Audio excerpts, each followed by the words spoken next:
Nealtado meok, ya musquiam escohomish eslewatath. Bowen Ma Quiensna, Chenkumantomia. Good afternoon, everyone. My name is Bowen Ma. I'm the MLA for North Vancouver Lonsdale. And what I just said in the language of the Squamish peoples is, hello, everyone. It's very good to be with all of you here today. And I'm coming to you live from the territory of the Squamish, the Musqueam, and the Tsleil-Waututh, along with ASL translator Nigel Howard.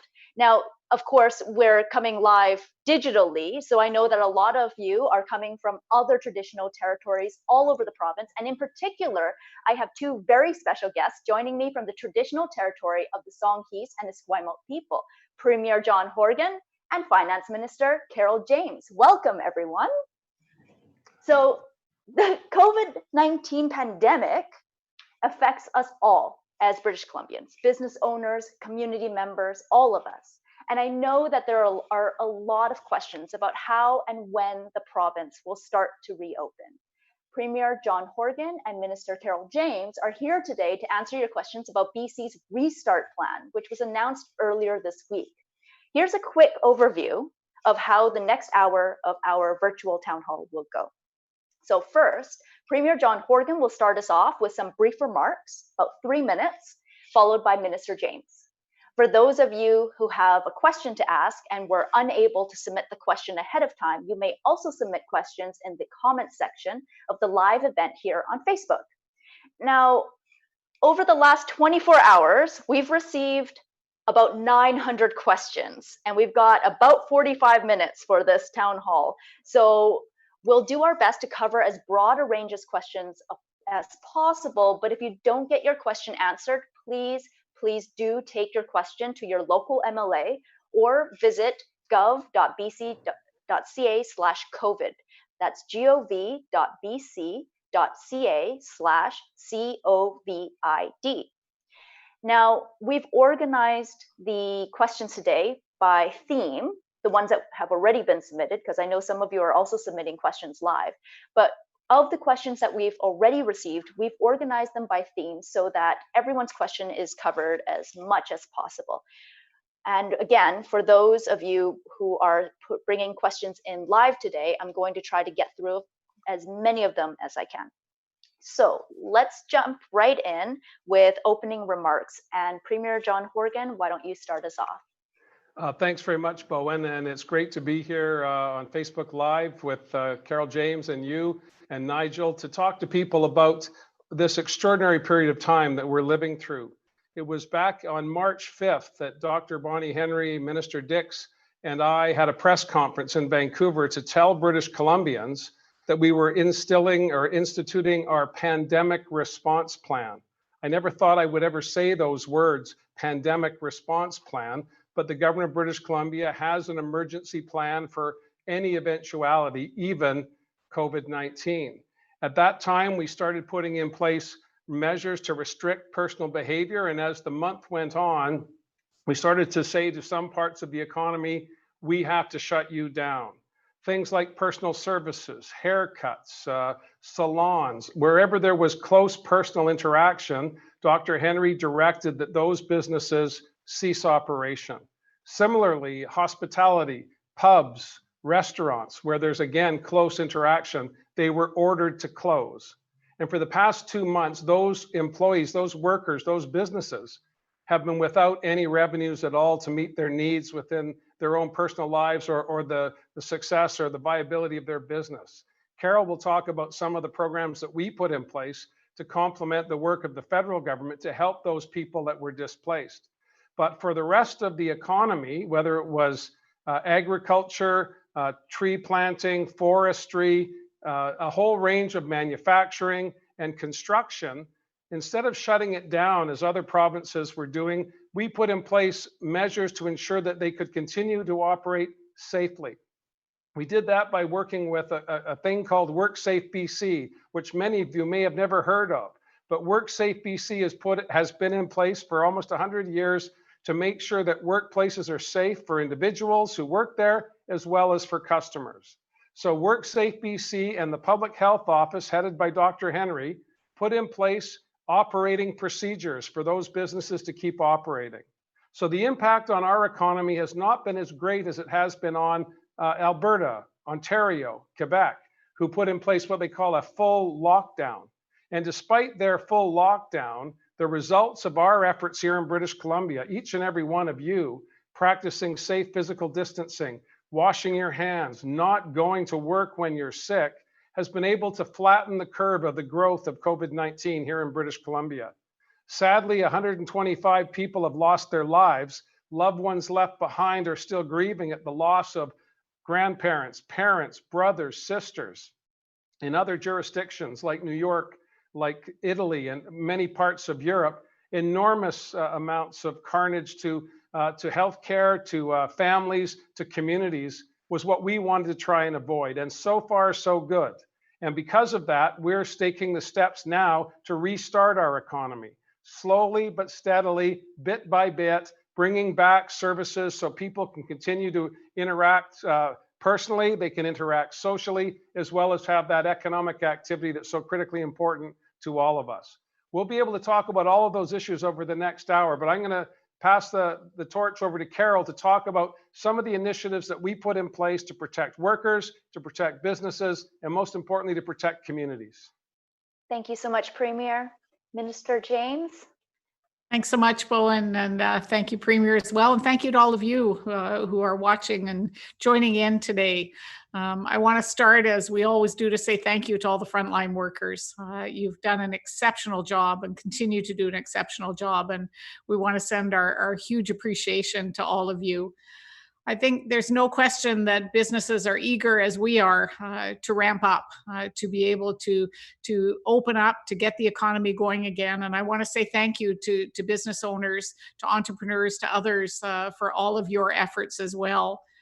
As British Columbians, as I said, we're all eager to get going when it comes to our economy. But we need to do it in a safe and measured approach. And I know we'll talk a little bit about that over the next hour that we have. When we tabled the budget in February, British Columbia certainly looked very different. We had one of the fastest growing economies in the country. We had the lowest unemployment numbers across the provinces. But as you know, the impacts of COVID are being felt by everyone, including right here in our economy. We are no different. And that's why in March, the Premier and I brought forward our action plan, our COVID-19 action plan, to make sure that we could support businesses and support people across our province who were really struggling. And we put together a package with a range of opportunities for people. A $1,000 tax-free emergency benefit for workers, a rent subsidy through BC Housing for up to $500 a month for renters with dependents. And those dollars are paid to the landlord to support the tenant and the landlord. An additional $300 a month for people on income assistance and disabilities. We also took steps to support BC businesses. We're deferring tax payments until the end of September, everything from the employer's health tax to the PST, to the carbon tax, to the hotel tax, again, to provide some cash flow and some liquidity to businesses. Commercial property owners, they'll also see an average bill drop. We've reduced an average tax bill by 25% for businesses to support them through this tough time. And then thousands of small businesses will also see their rent reduced through these by 75% through the federal provincial program that's been put in place, the Canada Emergency Commercial Rent Assistance Program. And now we're looking at our next steps to economic recovery. Dr. Henry, Minister Dix, and the Premier have been very clear. A phased approach, a safe approach is best for businesses, best for our economy, and best for people. It's what we need to do to ensure that we're opening up our economy for the long term. We've all been patient, as we all know, waiting to get into one of our provincial parks, waiting for our favorite restaurant. I can tell you, I can't wait to be able to hold my grandkids, to be able to hug my mom and dad. Probably getting a haircut will be second on that list, but it certainly will be on that list as well. I know we're all feeling optimistic. There is a light at the end of the tunnel, but we need to do this in a measured, planned approach so that we can make sure this is economic recovery for the long term. So I'm really looking forward to your questions. I'm really looking forward to our discussion. And thanks, Bowen, for hosting us. Well, thank you so much for being with us and for those wonderful opening remarks. So we'll just jump right into questions now because I know we've got a lot of them. We got 900 of them to go through. The first question, and actually I'm going to pose this question to you, Minister, but if the Premier has something to add afterwards, Premier, feel free to jump in after the Minister has had an opportunity. And the first question is from Helen in Kamloops. And Helen in Kamloops says, I worry that reopening will happen too soon. How do we balance the economic and social needs to reopen with the danger this could present to the vulnerable population? Thank you, Helen. I'll start with you. Thank you. And Helen, you're really echoing the words that we've been hearing from the public in British Columbia. And part of the reason we put together the plan in a measured, phased approach because of exactly the concerns that you raised. British Columbians have been exceptional in listening to Dr. Bonnie Henry and Minister Dix, in following the orders that have been put in place, and making sure that we're keeping ourselves and our friends and our family and our communities safe. And we're going to need that same kind of effort coming out of the pandemic as well. And that's why you've seen the approach, as I said, done in phases to make sure that we're doing this in a safe way. Businesses will have to have a plan to be able to show how they can social distance in their business, how they can keep people safe. That's going to be the best way to build confidence in our economy and the best way to build confidence in our communities. So that's exactly the kind of approach that we're taking. And I'm sure the Premier wants to add a word or two as well. Please do. Yeah, thanks, Carole, and thanks, Helen, for that question. There is a great deal of concern, and rightly so. COVID-19 is something that none of us could have imagined just 3 short months ago. But now here we are into May, looking towards the summer of 2020, concerned about our economic well-being, concerned about the social cohesion of our communities, and concerned about our personal well-being as well. So what we've been doing, working with Dr. Henry and her team at Public Health, is to put in place a methodical plan to slowly come back to what will be the new normal. We will not be going back to the way things were in January, far from it. For example, large gatherings are still very much off the agenda.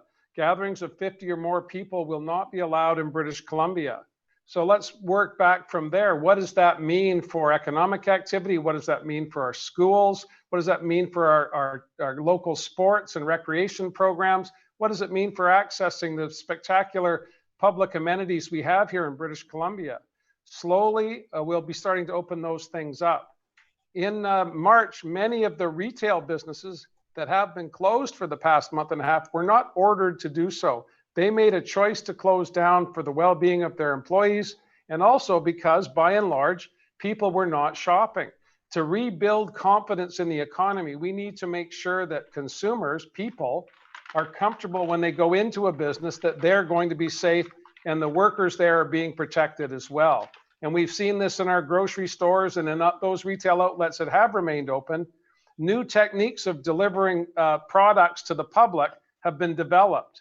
Touchless technologies for payment, picking up groceries on the curb, 1-lane traffic only down the aisles at the various grocery stores that we attend to. These changes in how we interact with each other are going to be here for the foreseeable future. And as we start to bring on more parts of the economy, like the barbers that Carole talked about, or other parts of the economy, we need to make sure that they have in place guidelines to operate under. And that's where WorkSafe BC comes in. We're creating sectoral tables for hospitality, for restaurants, for other parts of the economy, and working with WorkSafe and the Public Health Office, putting in place guidelines for operation so that customers can be confident when they go into a business that that business is operating safely.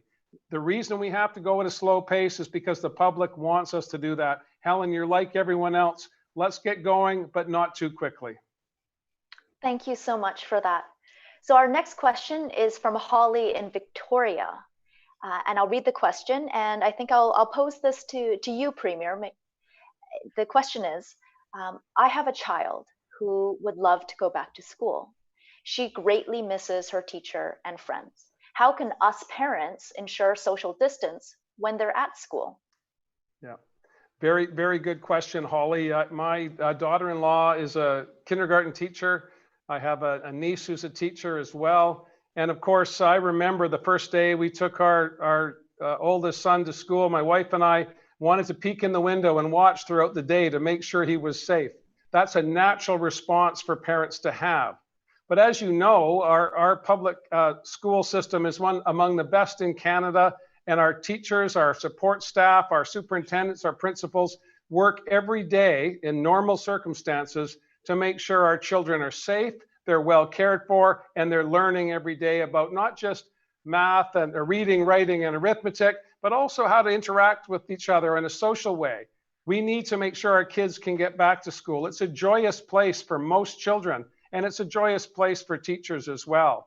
But as we start to come out of this pandemic situation, we're going to have a gradual return to regular classrooms. We won't see regular classes until September, but we want to see if we can get some kids into classrooms with teachers. We have about 5,000 kids in classrooms now. Those are the kids of frontline workers who need to have their children cared for during the day so that they can be in our hospitals and our residential care facilities, driving our ambulances, providing groceries for us to eat.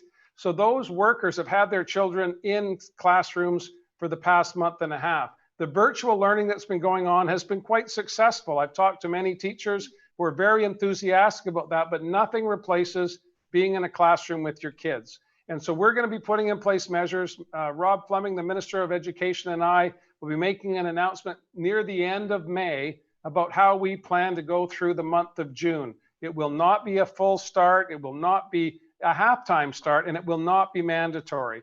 Parents need to be comfortable that their kids are going to be safe. We're going to do everything we can to provide that comfort, but at the end of the day, these are personal decisions. Our whole restart plan depends on building confidence. And if people don't feel they're going to be safe, they're not going to participate. The economy is people. People are the economy. That's our focus. Fantastic. Thank you, Premier. This next question is for Minister James, and it is from Christopher in Coquitlam. Actually, Coquitlam, Millardville. So the question is, in your opinion, what will the long-term effects on jobs and growth in BC be from COVID-19? Well, there's no question, and thank you, Christopher, for the question. I think we talk about what keeps us up at night. These are questions, I think, that keep all of us up at night. BC, I have to say, is in a very good position when it comes to economic recovery. That's been reinforced by others last week, by one of the international rating agencies as well, to say that we're very well positioned because of our strong foundation when it comes to the economy. But that doesn't mean that people aren't hurting. We saw the numbers, employment numbers come out today, and those numbers, although they're large, and people often look at the numbers, they represent families, individuals, business owners, entrepreneurs who are really struggling, who've lost their employment, who've lost their business, who are worried about whether they'll be able to restart.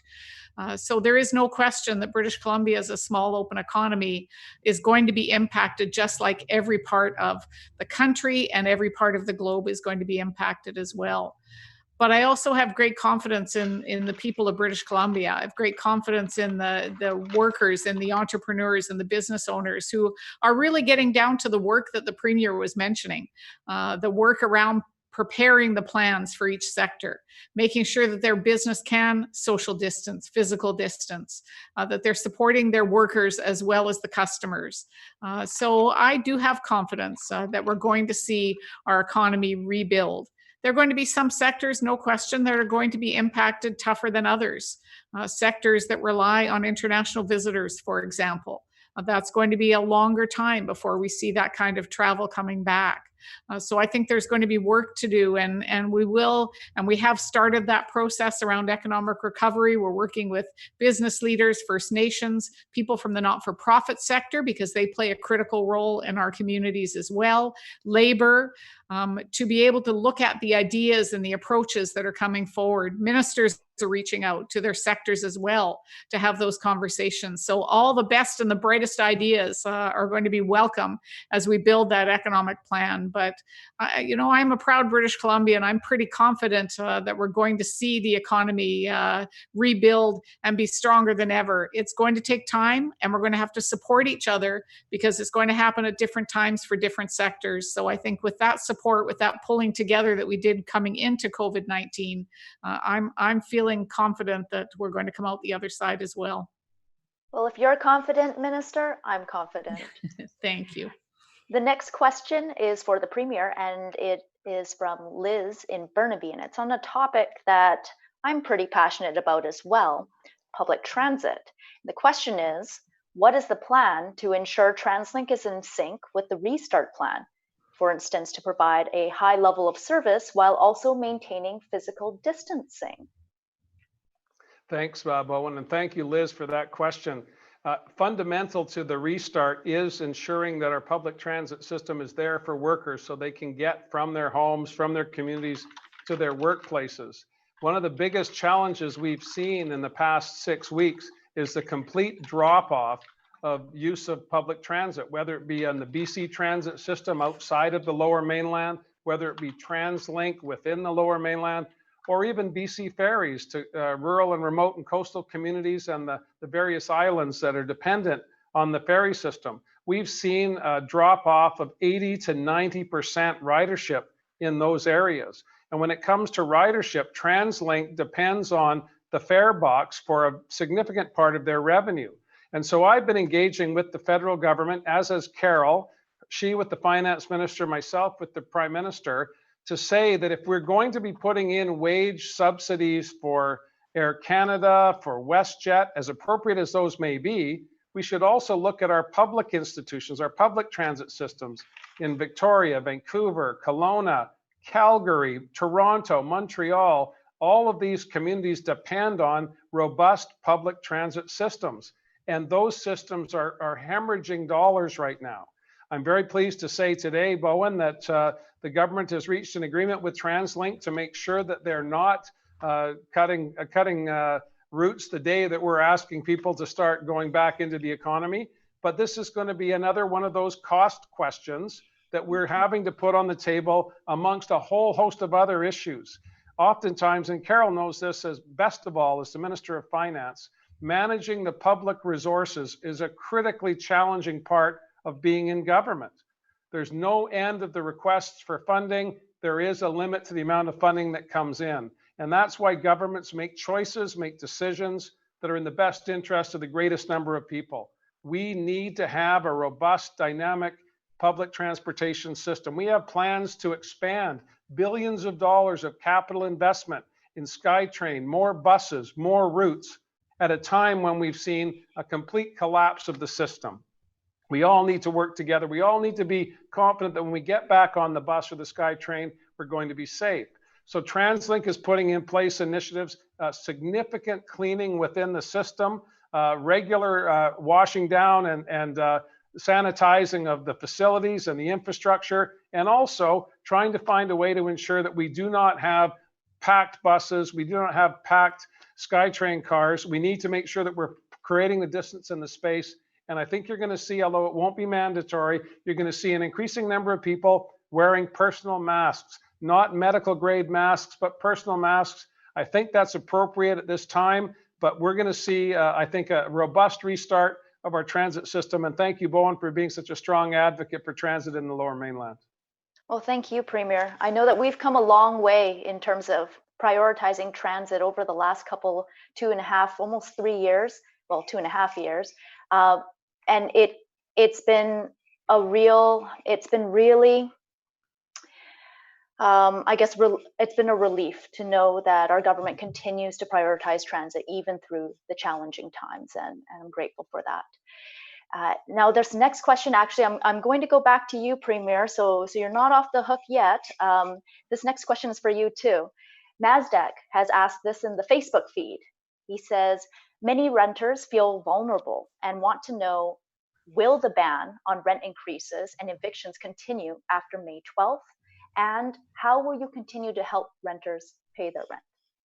Well, certainly we instituted a ban on evictions and a freeze on rent increases for March, April, May, and into June. And so we're going to be reviewing that as we get closer to the end of the month.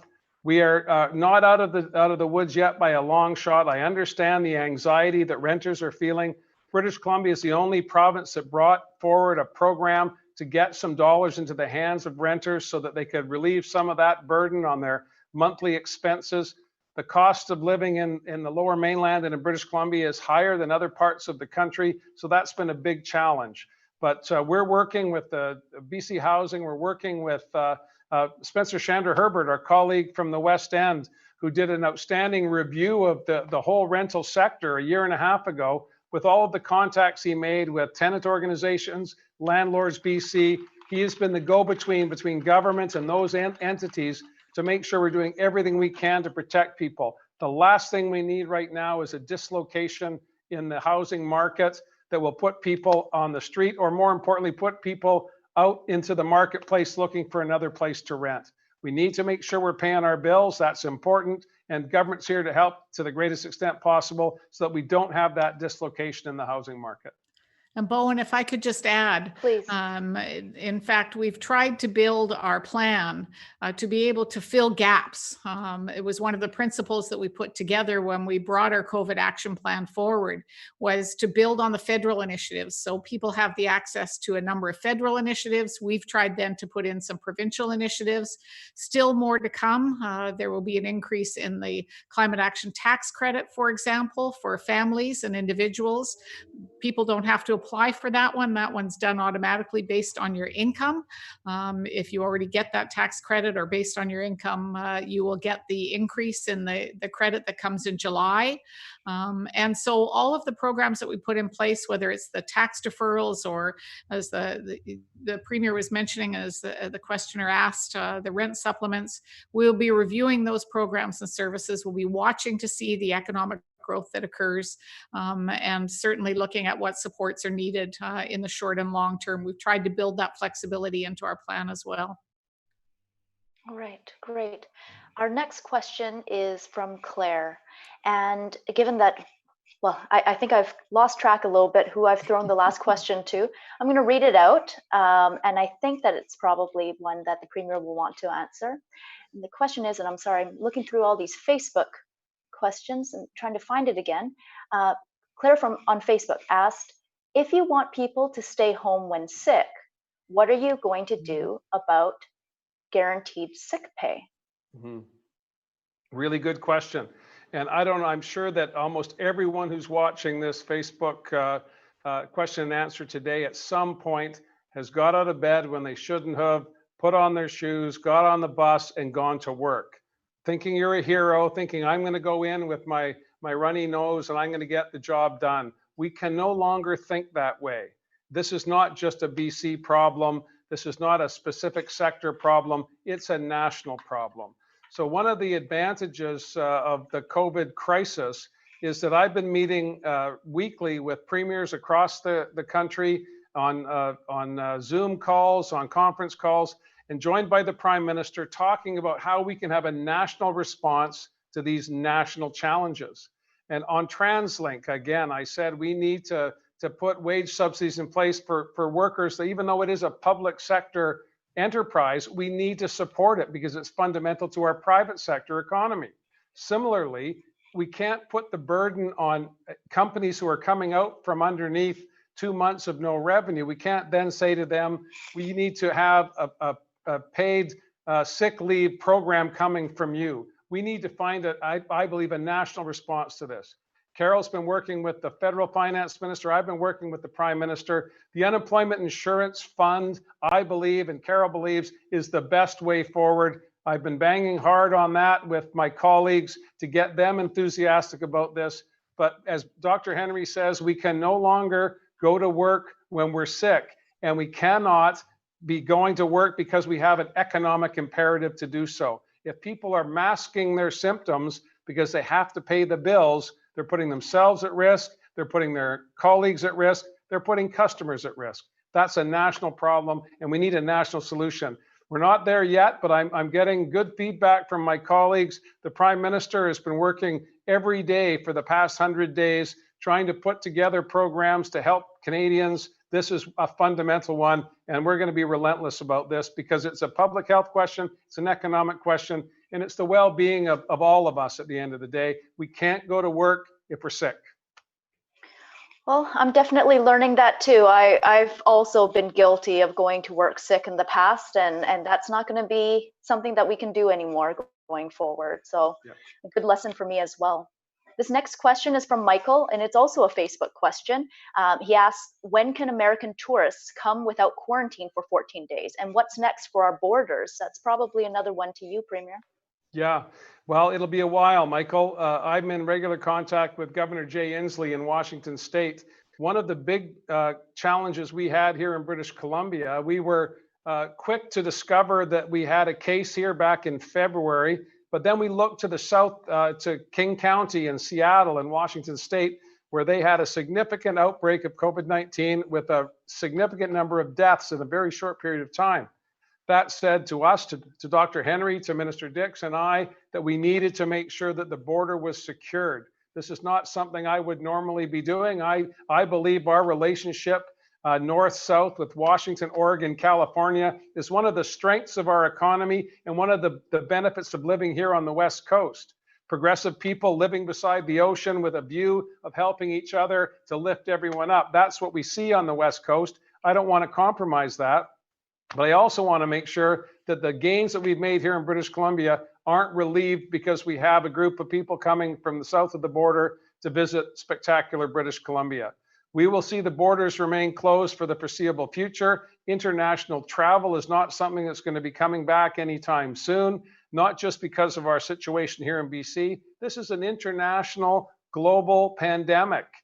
Everyone is experiencing what we're experiencing right now, and the desire to get onto a plane and jam yourself in with a whole pile of people to fly to British Columbia is a low priority for most people, and it's going to have a significant impact on our tourism economy for sure. It'll have an impact on our television and film sector because much of the talent, although we have an outstanding infrastructure here, the workforce in the film and television sector here is second to none. Hollywood loves coming here because of the skilled workers, but they normally bring Hollywood talent with them, and they're going to have to self-isolate for 14 days if they want to work in British Columbia. Anyone who's coming into BC, British Columbians coming from away, will have to self-isolate.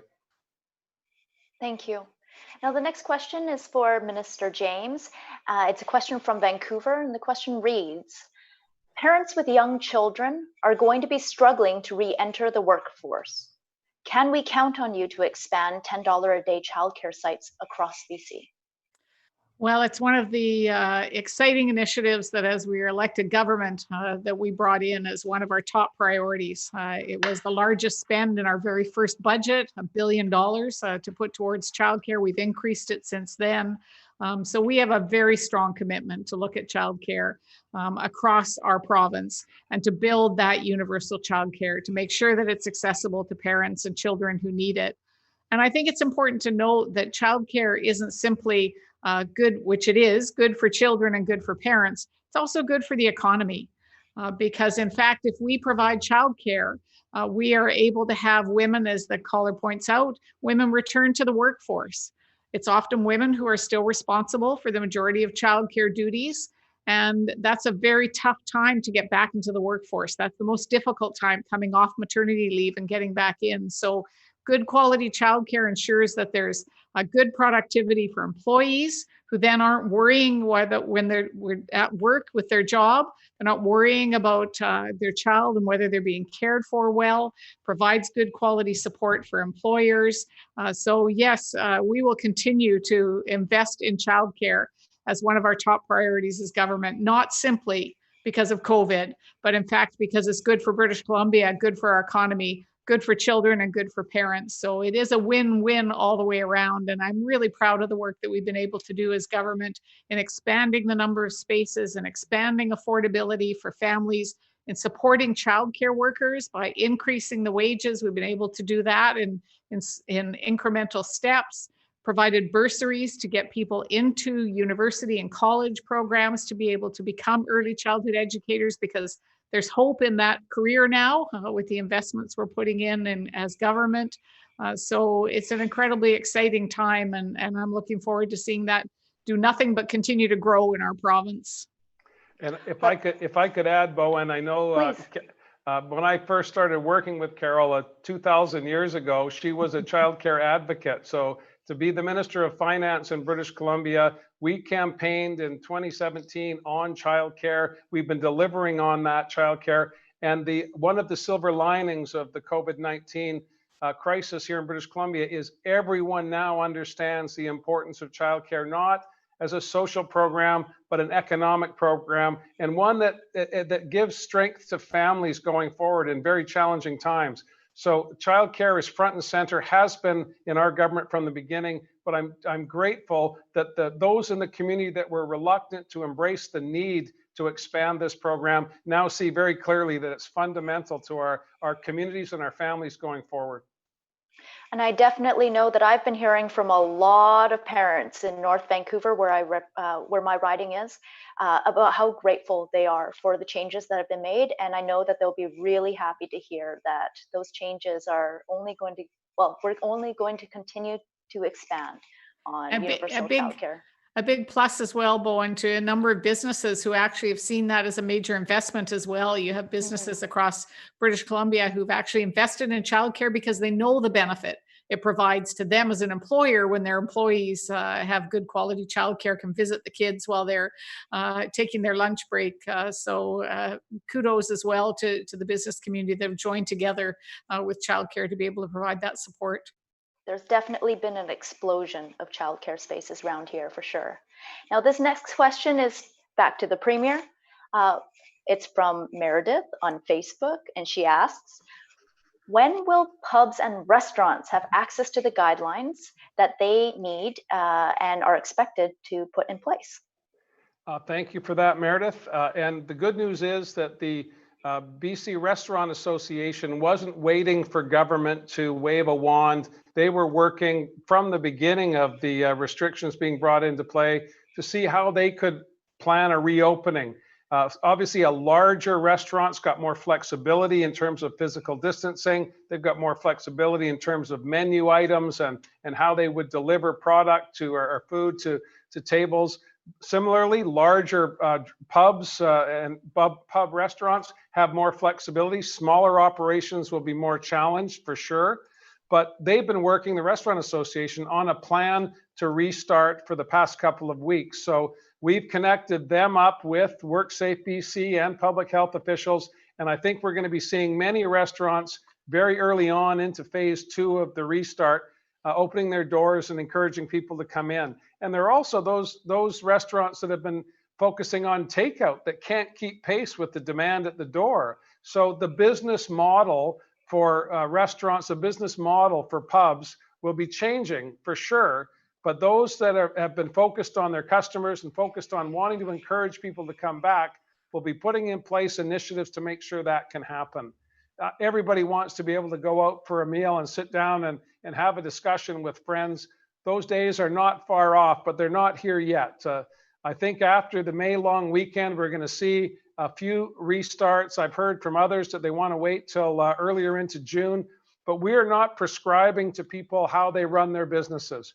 I was a waiter. I've washed dishes in restaurants. I've never run one. That's up to the people who operate them to come up with a plan that makes sense to them, protects their workers, and makes customers want to come back. Thank you so much, Premier. Now, this next question you may have already covered quite a bit. I mean, a lot of what you say about restaurants and pubs will also apply to this next industry. But because we got so many questions about hairstylists and salons, I thought I would throw it out there to see if you had anything else to add, because Aaron on Facebook in particular asks, when do we get an actual date for hairstylists to go back so we can start booking eager clients? Well, with my hair situation, I'm grateful that I get to answer this question. And I got a text from the woman who cuts my hair, and she said I looked like I'd been seeing someone else. And I just said, no, it's just falling out, Deb, and I'm pushing it behind my ears. But there's a sector that, again, depending on the size of the salon or the shop, depending on how many chairs there are, whether there's an appointment process, That will take some time, but it's very much in the front of our agenda. Dr. Henry has been pretty clear that she wants to get a haircut too. And so we're putting sectoral tables in place, as we said at the front of the show today. And those sectoral tables will be giving general guidelines to beauticians, to those that work in the personal services sector, including barbers and hairstylists, on how best to proceed. I think you'll anticipate again, there will be masks involved. There'll be regular sanitation of workspaces and distancing within the shop or the salon to make sure that people feel comfortable. But those initiatives are well underway, and they will be sector wide. If someone's watching right now and they cut hair or they work in the personal services sector, don't expect WorkSafe to call you up and tell you what to do. Be in touch, connect on the website, look at what your colleagues are doing or your competitors are doing in the marketplace, and make sure you're adapting those initiatives so that customers feel comfortable. But again, we're not prescribing, we're saying these are the general rules for the sector. How do you operate your shop depends on the size of it, the number of chairs you have, and so on. But all of that work's being done right now. WorkSafe BC is there to give the public confidence that there are guidelines in place, and we'll be monitoring that as the economy opens up over the summer. And I think this comes back again to Helen's question at the very start of our show, where she asked about how can we do this in a safe approach? How can we make sure as we open up the economy, it's done in a way that builds confidence, as the Premier has said. So I think that's really key. We all have a responsibility in this, and this is the opportunity, as the Premier has said, for individual shop owners, individual businesses, whether it's retail or hairstylists or other businesses, to be able to look at those guidelines from their sector, put their own plan together around how they can meet those guidelines, how they can do that in their own business, and then be able to open up in a way that's safe for their employees, as we've said, safe again for their customers, and done in a way that will ensure long-term economic growth. This was never about flicking a switch. This is about a slow, gradual turning of the dial as we ramp back up to something remotely resembling what we used to do. Every sector is different, every business is different, and that's the challenge we have as policymakers, and also the challenge we have in communicating that to the public. There is no black and white answer here. In some cases, there will be sector-wide truisms. If you're in the business of providing food to people, there needs to be serious sanitation work done, serious physical distancing thought put into how you configure your tables. More outdoor patios, for example, is another big one that we'll have to work with cities on, so that we don't have bureaucratic restrictions that frustrate the ability of a business to get one or two more tables out there to help them with their profit margins, to make sure they can keep people working. So we're all in this together, as we have been from the start, and it's going to take time and patience as we restart our economy. Well, thank you so much. And it's not just the economy that people are looking to get restarted. I know that there are also a lot of folks who are looking to get back outside to enjoy our wonderful provincial parks. And so Bob from Kamloops submitted earlier this advanced question. He says, getting outside into nature is so important for physical and mental health. When will you open BC parks, and will that come with a campfire ban? Well, a very good question, Bob.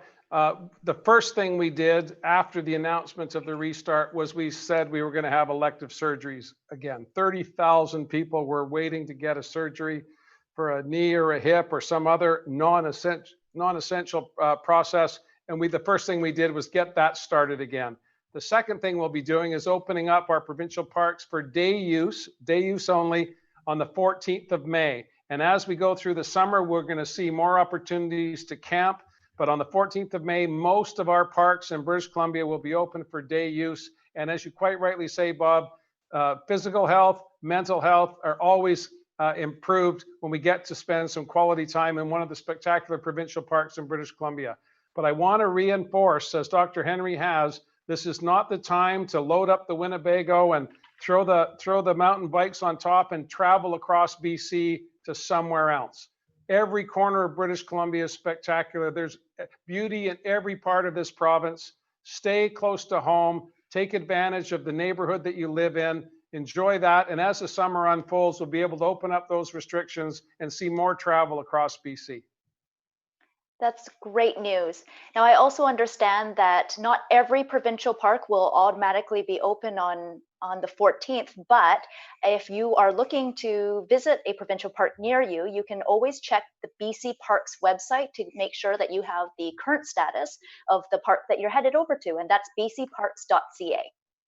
So this next question is from Anne in Nanaimo, and she says, my granddaughter is 21 months old and is much too young to understand social distancing. I haven't seen her for 2 months. How can I safely visit with her? And I suppose I'll add also, what do I say to her? And I'm going to start with Minister James, because I understand you're also a grandmother yourself, and you might have some grandmotherly advice on this. Well, I think it goes without saying that all the grandparents have been aching to hold their grandkids during this time period. I, on a regular basis, have my grandkids over for a day visit or a sleepover on weekends, and it's been very tough. We've been planning what it'll be like when we get to that stage of being able to have them over and have a sleepover again. Kids are resilient. Your grandchild will be just fine through this process. And you will have an opportunity, as Dr. Henry has talked about, to expand your family bubble, to be able to add family members over the next number of weeks after the long weekend by the end of May, to do it in a safe way. Again, if there are members of your family who are have immune challenges, obviously you want to make sure that you're protecting them, because the people you visit with then expand the other person's bubble as well. So it's important to do that in a very, again, measured, careful way. But that time is coming. Certainly, Dr. Henry has talked about that as you get to the end of May, that you have the opportunity to be able to have those visits. Start outside. Again, one of the best ways with adding family members is to have visits outside and have a physical distance walk, have a play in the park, have a chance to be able to connect with your grandchild, because those are critical. And I can tell you, I certainly understand the ache that has occurred in not being able to hold those grandkids. We've had our grandson come running for a hug, and that's been pretty tough, I think, all the way around. So thank you for the question, and thank you for echoing the question of grandparents all across our province. So that was actually our last question. So I thought maybe, Premier, if you had any other final words to say before we wrap up. Well, thank you, Bowen, for hosting us today. Thank you, Nigel, as always, for the great work that you do for all British Columbians. Carole, always good to see you, even if we're on different parts of a screen. And to all of you out there, thank you for your patience. Thank you for your commitment to each other. We have made tremendous strides here in British Columbia because of the sacrifices that people have made. Those sacrifices, whether it be in the case of the 125 families who no longer have their grandmother, their grandfather, their father, their mother, their brother, their sister, we can't imagine what that is like. But we all know the sacrifices we've made, the frontline workers who every day put themselves on the line to care for other people. We can't let them down by abusing these as we reduce these restrictions, we can't abuse them. Continue to have your better angels shine through. And the last thing I want to say, Bowen, as I've seen, and I said this at the press conference earlier in the week, there is no place in British Columbia for racism and hate. We are among the most fortunate people in the world to be able to live in such a wonderful, diverse, dynamic community with people from around the world. I'm the son of an Irish immigrant, proudly so, but I'm a proud British Columbia, and I embrace all of the diversity that makes up this wonderful place. Let's celebrate that. Let's celebrate each other. Be kind, be calm, be safe. Thank you so much, Premier, and thank you, Minister James, because that was a lot of ground to cover in a short period of time. And I think it's obvious that British Columbians are looking forward to phase 2 of BC's restart plan. So thank you again to both of you for being available to take the time to answer these questions from people all over the province. And thank you to everyone who submitted a question today and who partook in today's virtual town hall, because as we move forward to stage 2, phase 2 of BC's restart plan, we're also going to be relying on all of our neighbors and folks like you who have heard the message from the Premier and the Minister and help others understand the importance of paying attention to Dr. Bonnie's instructions. And as Dr. Bonnie Henry always says, be kind, be calm, and be safe. So if you have any further questions or comments about the government's response plan, please go to gov.bc.ca/COVID-19 survey or contact your local MLA. We're here to help too. So thank you so much for joining us today. Have a good night or afternoon. Have a good afternoon. Thanks for hosting, Bowen. Bye now. See ya.